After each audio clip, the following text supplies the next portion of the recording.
Jesus was born in a stable in the twilight period of September 11th. How do we know twilight period? Hang with me. 3 BC, the Day of Trumpets. Wow, what's the Feast of Trumpets? Rosh Hashanah. That's the beginning of the new year, but also the announcement of the King. Wow is right. It all fits together. The Day of Trumpets. Revelation 12, 1 through 4 is of interest. We're going to read that. Astronomers have found that the sun clothed Virgo covered her midsection during September 3 BC. The moon was in Virgo's feet on September the 10th. Under her feet, like that, this is an ancient sketch from a church mosaic. The moon under her feet, symbolic of Revelation chapter 12, we're going to read in just a moment. So on September the 11th, the moon was in Virgo's feet on September the 10th, in her feet. Under her feet, September the 11th. In Libra, already gone, on September the 12th, 3 BC. Why is that significant? Next, please. And there was a great wonder. In Revelation 12, 1 through 4. There was a great wonder sign in heaven. A woman clothed with the sun, and the moon under her feet, and upon her head a crown of 12 stars. And she, being with child, cried, travailing in pain, in birth, and pain to be delivered. So we got the birth time and all this activity, and the 12 stars, that's Israel. Well, that's constellation of Virgo, and the Virgin is Virgo. And the dragon stood before the woman which was ready to be delivered, for to devour her son as soon as it was born. And she brought forth a man-child who was to rule all nations with a rod of iron. Well, look, here we have these constellations in place.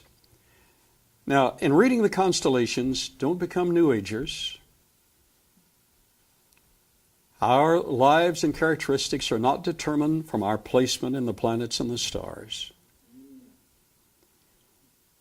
We're determined by our relationship with Jesus Christ, and we willfully respond, and character is developed not from the stars, but from our response. That's beyond the chemistry of the brain. That's what I'm talking about, the real person who makes the wills and the decisions inside. It's not brain chemistry, that's a part of the physical body. Part of you is deep beyond and inside and superior to the brain that follows out your volitional decisions.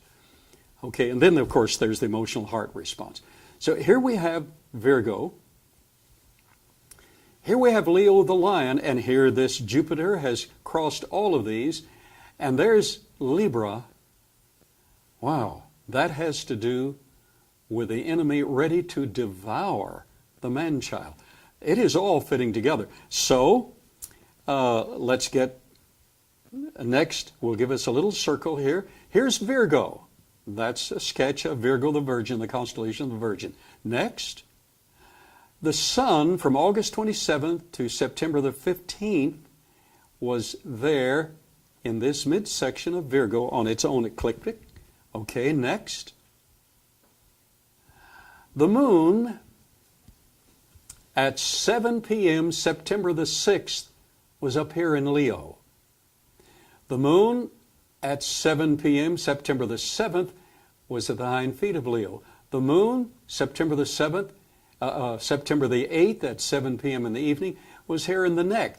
The moon, 7 p.m. September the 9th, was at her hand and the wreath.